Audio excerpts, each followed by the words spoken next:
In December 2021, a metal detectorist made the archaeological discovery of a lifetime in a field on the outskirts of Melsonby in Yorkshire. The largest hoard of Iron Age treasure ever found in Britain, filled with a variety of objects to do with chariots, horses, feasting and fighting. This chance discovery is reshaping what archaeologists thought about the Iron Age in the north of England more than 2,000 years ago, before the Romans arrived. An area of ancient Britain often overshadowed by the south. But the future of this hoard is under threat. I've been invited to Durham University to see these stunning artefacts and to learn more about its story. To show me the extent of the discovery, I'm meeting an old friend, Professor Tom Moore. Tom, it is such a privilege to be here. An amazing discovery. What types of objects have we got in front of us here? So what you're looking at is just a fraction of the over 900 items. 900? Yeah, huge. One of the, if not the largest hoard of Iron Age metalwork in Britain, including various bits of horse harness, chariots. So these are the rein rings which go on the chariots, control the horses through the reins going through here. These are bridle bits. So these are going in the mouth of the horse. You can see that's the bit that actually goes in the horse's mouth there. And then on the other side, what we're looking at is various bits of the chariots or wagons, as we think some of them might be. You've got linchpins and they hold the axle on the vehicle. So as I say, this is just a fraction of that material. We've got enough horse harness here for 14 ponies at least. That's not actually through a chariot, is it? No, that's a cauldron. It's actually found the other way, right. upturned, and you can see the bottom has been smashed in. So that's a cauldron. So that makes an interesting combination. And that might tell us something about what the event is that leads to this deposition. And can you tell me a bit about the context of this discovery? Where was it found? So the location of Melsonby was discovered is very close to Stanwick. Stanwick's a late Iron Age power centre, sometimes referred to as a royal centre. So this is one of the most important sites in the north of Britain in the late Iron Age. And it's probably the major power centre for a people that we know of as the Brigantes, right, yeah. Who are referred to by Roman historians. They're probably a confederacy of people. These were deposited in 2 ditches of enclosures outside. So there's some event is going on related to Stanwick, probably dates to really the heyday of Stanwick. Probably just before the Roman conquest, right. The very end of the 1st century BC, early 1st century AD. So we've got late Iron Age Britain, just before the Roman conquest. We've got the Brigantes and we've got northern Britain. The name that just screams out to me is Cartimandua. Can you tell us a bit about who she is? Yes, so Queen Cartimandua was queen of the Brigantes. We know about her because of the Roman historian Tacitus. She was probably sort of active around the mid-1st century AD through to about the AD 70s or more or less. She was certainly an important individual who was queen of the Brigantes people, Tacitus tells us, an ally of Rome. More importantly, what we can take from that story is that she's an incredibly powerful ruler. Our current dating evidence suggests that this is probably deposited earlier in the 1st century AD. So before that she's the ruler of the Brigantes, so that it may not be related to her directly. We now know from the British Iron Age there are important rulers, and significantly important female rulers were probably quite common. So in a sense, that's quite exciting to think that actually this event might be related to another powerful female ruler. Exactly, because sometimes you might be mistaken for initially coming to the presumption that all of this would have belonged once to a very powerful man. But as you say, with all of this information coming to light, Cartimandua, Boudica, that all those names, you know that there were powerful women in Iron Age societies. Actually, Tacitus mentions this, that she owes her status to her birth, and that actually increasingly we understand that that is through the female line. It's quite likely it's a female ruler. Okay, the next big question. Why do we think this great hoard of over 900 items was buried some 2,000 years ago in what is now a Yorkshire field? Okay. In many ways, that's one of the most difficult questions to answer. So both the deposits were laid down in ditches of enclosures. What we have is bits of vehicles, things with horse harness. We have things like the cauldron, so we have feasting equipment, but we don't have things like personal adornment. We don't have brooches. What that means is people are choosing what goes in those deposits. What this is perhaps is depositing for symbolic reasons. That's also indicated by the fact that a lot of the material is broken up deliberately. When we look at the tyres, you can see the fact that they've been bent out of shape. If you look at the cauldron, the base of that is smashed in. Yes. So imagine when there was a boulder in the base of that where they've used to smash the base of the cauldron. What looks like they've been doing is throwing boulders on the deposit as it went in. Part of this is kind of ritually putting this stuff out of use. So we think this is more of a symbolic deposit. What sets this apart is that there is no burial. No human remains. There are no human remains at all. One possibility is, of course, that the body is buried somewhere else, and that these are the things that were being given as offerings to that individual. They're deposited around the burial site. The attention to detail, even in these small little parts, I mean, it is extraordinary. The amount of decoration on the metalwork from Melsonby is incredible. It's worth remembering that, you know, these things look green now, but they are copper alloy, so they would have been bronze coloured originally. And what you're looking at on an object like this, and many of the objects, is coral. So that's coral, is it? Coral Right. from the Mediterranean. Wow. It would have been a pinky red colour originally. It's turned white over time. And some of the objects also have bits of glass, blue glass on it, or yellow enamel. Because the Brigantes are spread out across Yorkshire and County Durham, what we call them today, you're maybe looking at people bringing stuff from across those groups of people. So this is not all owned by one individual, perhaps.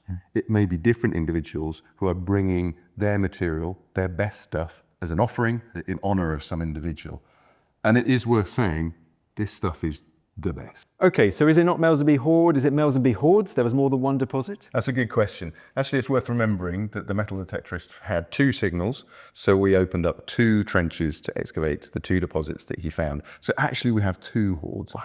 This is from what we call Hoard 1, from the first trench we opened. But there's a second deposit, which is more of a block. That is also huge, though, over 88 items within that hoard itself. So we actually have two deposits. Over 900 objects. Is this the biggest Iron Age hoard ever discovered in Britain? It's certainly probably the largest. Just the amount of material. There are some other deposits of metalwork, but not as large as Melsonby. One of the interesting things about Melsonby, so from this material, from Hoard 1, the material from Hoard 2, and some finds from the 19th century are all contemporary. So this is all related to a single event or events that are closely related. So you've got objects related to horses here, chariots over there, but that's, Tom, I've never seen anything like that before. So that's part of the vehicle itself. So this is part of the vehicles, yeah. These are the tyres from the vehicles. So these are the iron tyres around the wooden wheel. All the wooden bits of the wheel have gone, probably been burnt out or broken out before they were deposited. So they're twisted out of shape. So they've been deliberately bent out of shape. And that's, we think, probably a kind of ritual process of putting these things out of use. But the iron in them is incredibly well preserved. The size and thickness of some of these wheels suggest that we've got potentially four-wheeled wagons as well. We have four-wheeled wagons in continental Europe in the Iron Age, but we don't have them in Britain. So that's really exciting for us that we've got a whole new type of vehicle that we've never seen before. So is this discovery, I mean, has it reshaped what archaeologists think about Iron Age Britain? In many ways, it has. We always have understood that there are powerful elites in southern Britain in the late 1st century BC and early 1st century AD. We'd had hints from the excavations at Stanwick that there are individuals like Queen Cartimandua in northern Britain at that time. What Melsonby does is really demonstrate that those communities, those individuals, were of the same status, the same wealth, the same connections to get material as those in southern Britain, because of the quantity of material that's buried at Melsonby. And it really emphasises that they're just as important, just as powerful in central Britain in the late Iron Age as those communities in the south. It shows that it's not all about the south. As Tom mentioned, there was also a second, very different deposit discovered. It's called the Block, and it is filled with even more stunning Iron Age treasures. This unique find has proven an exciting challenge for conservator Dr. Emily Williams. So Emily, this is the legendary, this is the famous The Block. Part of the Melsonby hoard, but also quite different as well. So can you first of all tell us about the context of its discovery? So the block was also discovered by the same metal detectorist, but it's slightly separate from the Trench 1 material. We know that it's been treated slightly differently from the material in Trench 1. The material in Trench 1 shows signs of having been heated. What would have been The bottom of the block is now the top of the block, but there's a layer of spears lying over here that would have been put down first, and then this pile of artifacts would have been placed on them, and we believe wrapped up and then buried. Can we be certain that this block is directly linked to the rest of the artefacts uncovered in the Melsonby hoard? So we have many of the same sorts of objects that we have from Trench 1. We have a lot of horse and wagon, chariot sort of related material. There are also spears. There's several across the top. There's a very well preserved one. Oh, wow. down there. That leaf-shaped spear tip right there. That's extraordinary. Yes. There's what we believe is a spear inside holding two copper alloy objects together. They've both been threaded onto it. That shaft looks, I can see that there. It's one of those beautiful glimpses into the interior of the block, isn't it? But that shaft of metal, of iron, it looks thinner. It looks like a thinner shaft, very different to that spearhead we've got there. The thought is it could be a Roman pilum. A Roman spear, wow, okay. Potentially, that's interesting. So an actual Roman artifact within the block. And how do we think this was deposited in the ground? So do we think it was just all bundled together? Wrapped up so in some sort of organic material, do we think? Yes, probably textile, because we do have some remnants of textile preserved here and here. Oh, is it that whitish material that you have amongst the artifacts? It is, yes. And so it's preserved on the copper alloy objects because copper alloy is slightly toxic as it corrodes, so microorganisms are less likely to eat the organic material. Seeing something like this is not what you would expect. It isn't. It is definitely the biggest block lift I've ever worked on. Clearly the first thing was to sort of understand how to orient ourselves and to get into it safely without doing a lot of damage. What sorts of tools did you have to use to get rid of some of the excess soil? Archaeologists are used to working with trowels. Trowel didn't really work very well.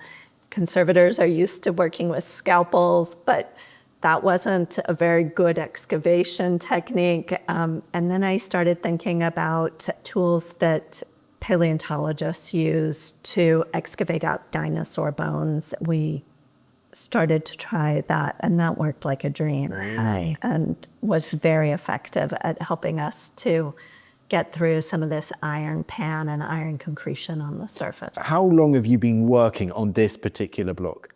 So just in terms of excavating it, it's been about 250 to 300 hours. Wow, that's a lot of time with the block. It is. It's been very slow, painstaking work to make sure that I didn't remove too much, trying to figure out where artifacts were. And have you been able to figure out what is right at the center of this block? Because I can see quite a few things with the naked eye, but not everything. Before we even began to excavate, we took the block to Southampton to the µ-VIS facility there, and they were able to CT scan it for us. And that CT scan showed us that there were a lot of the same kinds of objects that we already knew from Trench 1. So we have nave bands, we have lynch pins, we have a large number of copper tubes, but once we were able to uncover them, we could see that they're quite similar to some copper tubes that we also find in Trench 1.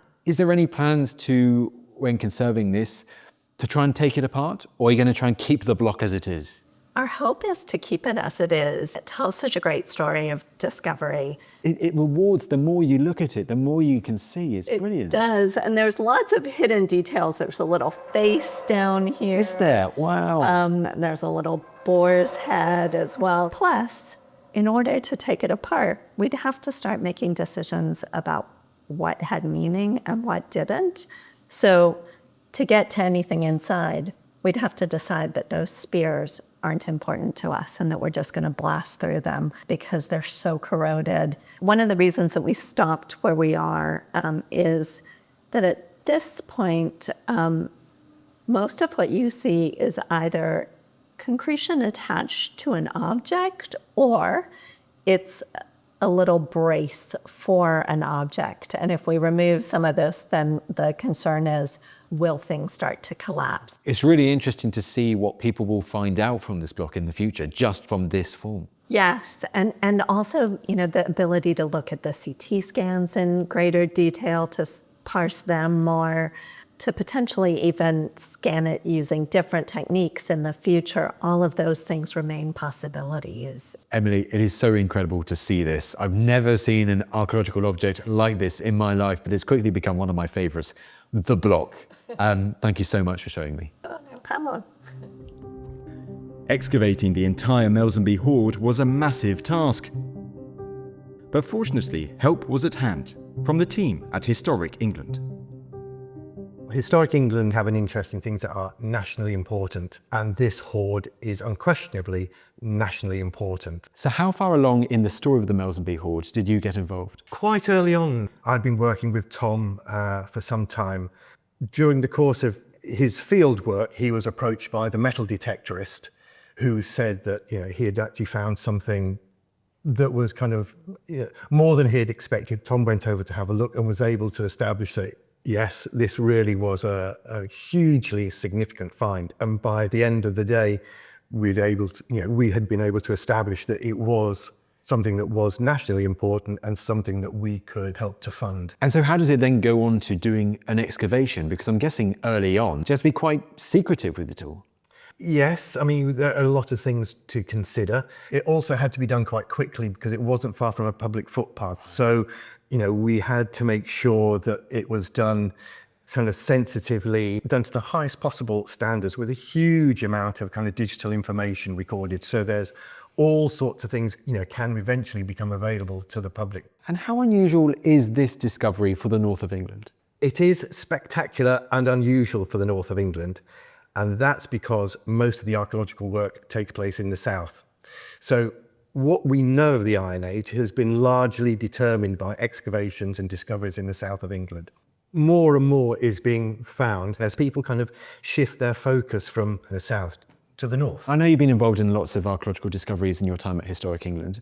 Would you say that this rests amongst one of the most exciting, one of the most important for you? I think this is still head and shoulders above all the other things that I've been involved with, because the research potential for this is spectacular. So it's a game changer. Yeah, that's why this is so different. But the fate of the Melsonby hoard is hanging in the balance. I've come to the Yorkshire Museum, where a team of curators, including Emily North, are hoping to change that. So Emily, we've got another small bit of the Melsonby hoard here at the Yorkshire Museum. Yes, we were really lucky in that we were able to borrow 1% of the total hoard and put it on display for the first time ever. The response has been really positive. People have come from all over the place. They've loved seeing it, and the generosity of the public in helping us fundraise for this amazing hoard has been incredible. And so what is your aim for the Melsonby hoard? What we would absolutely love, and what we're trying really hard to do, is fundraise enough initially to acquire the hoard into our collection, owned by the people of York and Yorkshire and the people of Britain forever. So there's sort of two parts of conservation. The first part is stabilising it, and if they're not stabilised, these objects could continue to deteriorate, could get more and more fragile. And so what we need to do is we need to get expert conservators to halt that decay in its tracks. So the second part of our fundraising is to really keep these objects safe into the distant future. And let's not forget the almighty block as well. I mean, the opportunities, the potential for that's huge at the Yorkshire Museum. Yes, so the block is curatorially a real challenge because it's such a fantastic group of objects all stuck together. We don't quite know I don't know what's going on in the middle of that block in terms of those agents of decay and that deterioration. So what we don't want is for it to be deteriorating from the inside out. You've highlighted how important it is to get this hoard, to keep it together and to keep it in a place like the Yorkshire Museum. Can you tell us a bit about the deadline that you have for fundraising? The deadline for that first phase of funding to acquire the hoard, that's at the end of July. So that's very, very soon. I mean, has there been a very strong reaction from the general public? Absolutely. We have seen an uptick in our visitor numbers, which is brilliant, and we always welcome that. 1% as With well? only 1%, yeah. And I don't want to bring too much doom and gloom, but if that fundraising total is not reached, what could potentially happen to this hoard? It's a treasure case, so currently it belongs to the Crown, but if we're not able to raise that amount, the Crown would disclaim their interest in it. I think it's very unlikely that it would all stay together.